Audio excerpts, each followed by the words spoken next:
Je m'appelle Issam Othman, je suis d'origine soudanaise. J'habite à QC, j'ai quitté mon pays après la prison. En raison de mon idée, de mon opinion politique communiste, et je continue à tenir mon idée et mon opinion jusqu'à maintenant. J'ai maintenant 53 ans.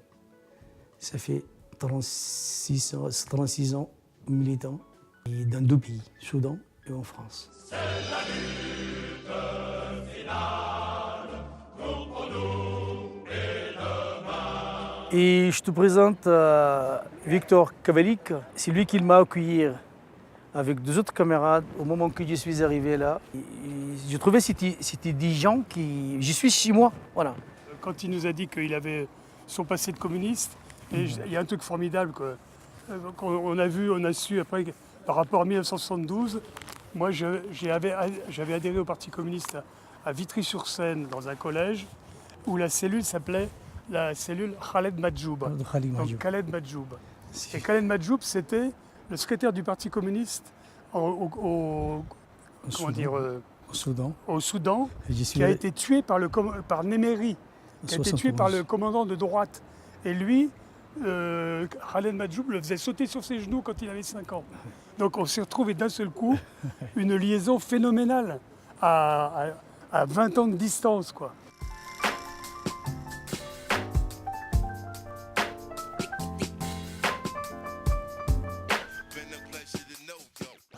À la fin du lycée, voilà, exactement la dernière année du lycée, je me suis engagé et officiellement comme adhérent au Parti communiste. Comme les partis communistes là-bas, ils travaillent clandestinement. Voilà, c'était pas facile d'avoir l'adhération dans un parti qui travaille clandestinement. Un jour, ils sont venus chercher. Voilà. Ouais. Voilà. Et à l'université, je n'ai pas caché mes idées. Voilà, et voilà, et il m'a fait dénoncer aussi voilà, par mes collègues. Ouais. Moi, j'ai perdu 10 ans dans la prison. Jusqu'à 34 ans, je suis resté en prison de 23 jusqu'à exactement 10 ans. 9 ans et 7 mois et 23 jours. Et voilà, j'ai perdu tout. Ils font toutes les moyennes. Et ils n'ont pas arrivé. Le torture, là, par contre, il a duré entre 27 mois et 26 mois. Quand on résiste, quand je résistais, je regardais d'abord sur ses yeux. Voilà. On garde la silence. Moi, je gardais la silence. On regarde fixe sur ses yeux. Moi, il peur. Je sentais le peur qui sort de sa voix. Voilà. Ça, par contre, ça donne des choses, voilà, des choses à l'inverse, contraire. Ça m'a donné la force. Et moi, j'ai la chance que je restais toujours là vivant. Mais il y a beaucoup de résistance qui résistaient jusqu'à la mort.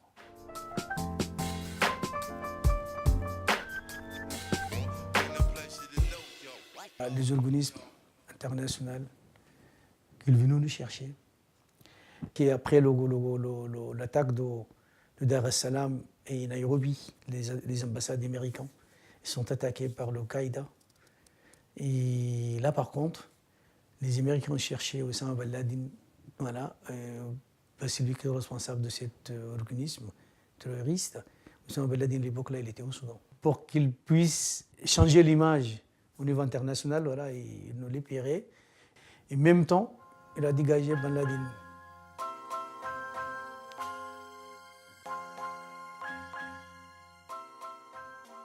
Il y a eu une action collective internationale pour le faire sortir de prison.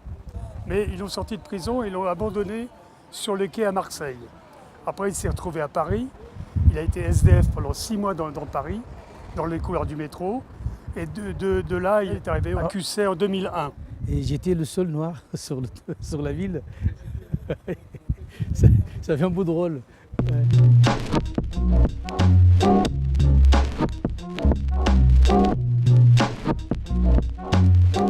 En 2015, il y a beaucoup de réfugiés, mais les Soudanais, il y a centaines. Voilà, plus de 100 personnes. Pour moi, c'est une vague énorme. Parce que là, je cherche quelqu'un pour discuter avec lui, quelqu'un de mon pays. Je parlais avec eux, je fais des connaissances à boire avec certains. En général, tous les réfugiés qui ont besoin d'aide, je les aidais. Il a parlé avec le musicien, le groupe de musique, exactement ça. Et je dis pourquoi pas, on va à la fête de l'humanité. L'idée est sortie parce qu'ils sont musiciens. Ils vont regarder, ça passe comment, la musique, dans une grande fête comme ça, dans une grande scène comme ça. La première fois que j'ai été à la fête de l'humain, c'est 2001. 2001, l'année 2001. Et pour moi, comme les autres, c'est impressionnant. Impressionnant que je vois les gens exprimer leurs idées, exprimer leurs pensées, et ils vivent libre, totalement libre comme ça, voilà. Et tu as le droit de tout, sauf il y a une limite pour qu'ils ne puissent pas quand même empêcher le droit des autres. Voilà. Ça par contre, ça m'a fait pleurer intérieurement. Je pleurais intérieurement parce que je pensais tout de suite là-bas et j'arrivais pas de déclencher, de couper le déclenchement sur les gens là-bas qui je laissais derrière. Les barreaux, c'est les gens qui laissaient qu'elle travaille clandestinement.